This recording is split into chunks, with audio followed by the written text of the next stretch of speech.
Welcome to another edition of Coffee with the Goose. Remember, we talk about things that are interesting, fascinating, and irritating. Yes, I'm the Goose. Glad you joined me for another show. We'll talk a little boxing again. We'll recap that Jerwin Ancajas Fernando Martinez fight and see what the future holds. But first, let's get our coffee. Gotta have the coffee, you know that. My coffee very strong, like my opinion, and got some creamer in there to make it sweet, just like me. All right. The final score, was it a shock? No. Was it a little surprise? Yes, it was. The former, I should say, champion, IBF junior bantamweight champion of the world, Jerwin Ancajas of the Philippines, fell decisively to El Pumita, Fernando Martinez from Argentina, and it was not even close. The judges scored it 117 to 111. That was one judge. The other two scored it 118 to 110. If my math serves me correctly, that means one judge had it 9 rounds to 3. The other two had it 10 rounds to 2. So it was not close at all. Martinez just outworked him. That was plain and simple. You got to let your hands go. I'll give Ancajas credit. I did favor him to win. Remember, I'll eat my humble pie here. I predicted that he would win by KO. He did not. Looking at I'm not sure these are CompuBox numbers, but they are numbers provided by Showtime, who provided the telecast. Ancajas threw 816 punches and landed 192. Meanwhile, Martinez completely outworked him. 1,046 punches and he landed 427.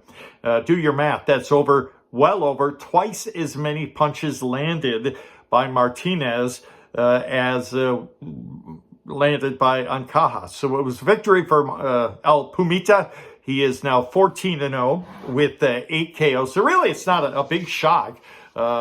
He's never been beaten, at least now to the professional ranks. He's a former Olympic boxer from Argentina. Why did he beat Ancajas? And why did Ancajas not step up to the plate like he normally does and, overwhelm his opponent? What happened? Well, we'll give Martinez a lot of credit, first of all. The boxer from Buenos Aires, Argentina, lost his dad. Now, it wasn't recently, okay, but it was about 6 years ago, right before his appearance in the Olympic Games in 2016. And he dedicated his victory to his father. He missed his dad. I know the feeling. I lost my dad last year. So, he had a lot to fight for and fighting for a championship. So Martinez, he had a lot of motivation to come out swinging, and swinging he did. A very impressive performance by Fernando Martinez. Why did Jerwin Ancajas not measure up in that fight in Las Vegas? Well, who knows? Was he schooled? No. Was he humiliated? No. Like I said, he threw 816 punches. Was he humbled? Yeah. Was he beaten decisively? Yes, absolutely.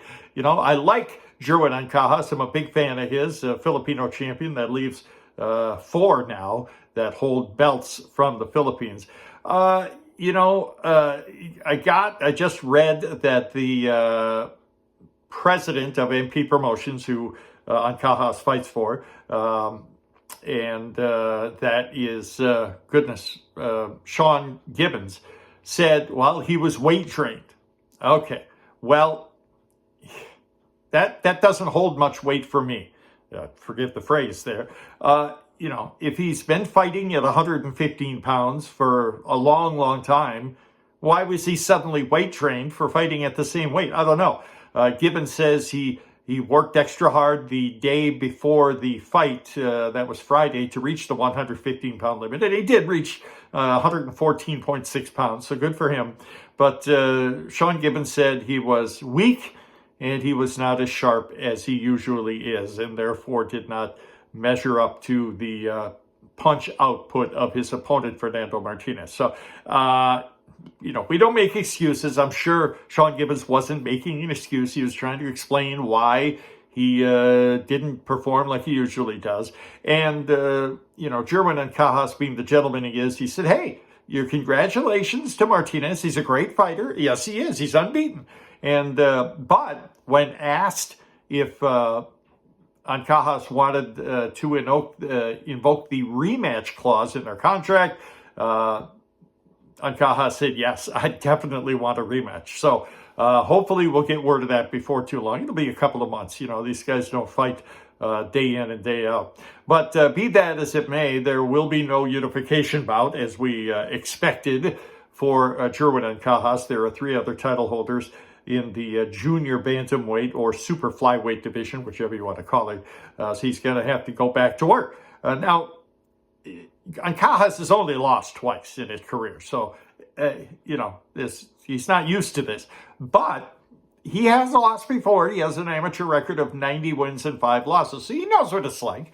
He knows what it's like to be humbled and, pick yourself up and get back to work and maybe, get a little revenge. We'll see if that happens. Meanwhile, Sean Gibbons said, maybe he's the 115-pound weight class is just not comfortable for him anymore, and he'll go up to the next highest weight class, which is bantamweight. Well, that ring a bell? It should, because 2 of the remaining 4 Filipino boxing champions hold belts in the bantamweight division. Those being John Real Casimero, and I got some unfortunate news for him here in just a minute, and Nonito Donaire. And there's a lot of soap opera material between those 2 guys. We're not going to get into that now. Maybe we'll discuss that again in the future. But those 2 guys hold belts right now in the bantamweight division.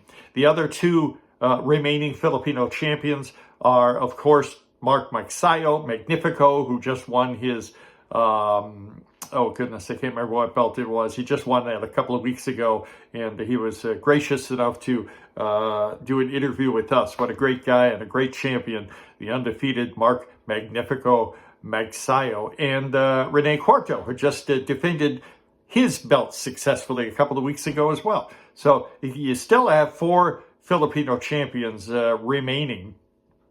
And, we've got for sure one bout already set up. That is John Real Casimero against Paul Butler. They had to cancel that. I believe it was back in December because Casimero had some gastritis, which does not sound fun.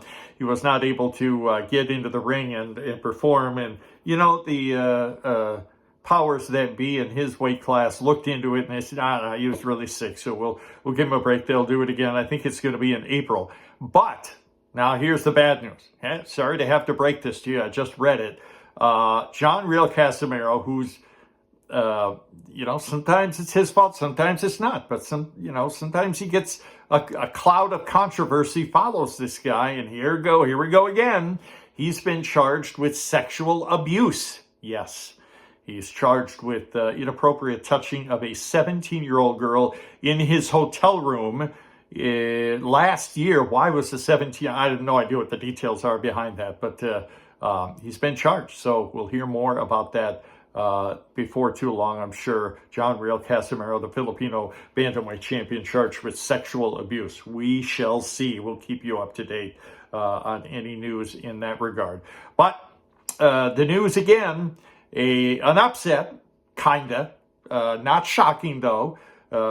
Fernando Martinez El Pumita from Buenos Aires, Argentina, retains his undefeated record. He's now 14-0 with 8 KOs. He defeated Gerwin Ancajas, pretty boy, from the Philippines, and it was a unanimous decision and a very decisive decision at that. He wins the IBF junior bantamweight or super flyweight division, whatever you want to call it, of the world. They won it in Las Vegas, and it looks like Ancajas wants a rematch. Hopefully we'll get that, and Ancajas will be in better shape. They say he was weight drained trying to meet that 115-pound weight limit. So we'll see what the future beholds. And we'll keep you up to date on all other boxing news, especially those involving Filipino fighters. That's it for this edition of Coffee with the Goose. Thank you so much for watching again. And many, many thanks to you guys who subscribe. I really, really appreciate it. My partner, my producer Jude, and I, just having fun here. And we're so thankful that you guys watch and have fun with us on this channel. We have many more shows to come. You guys take care.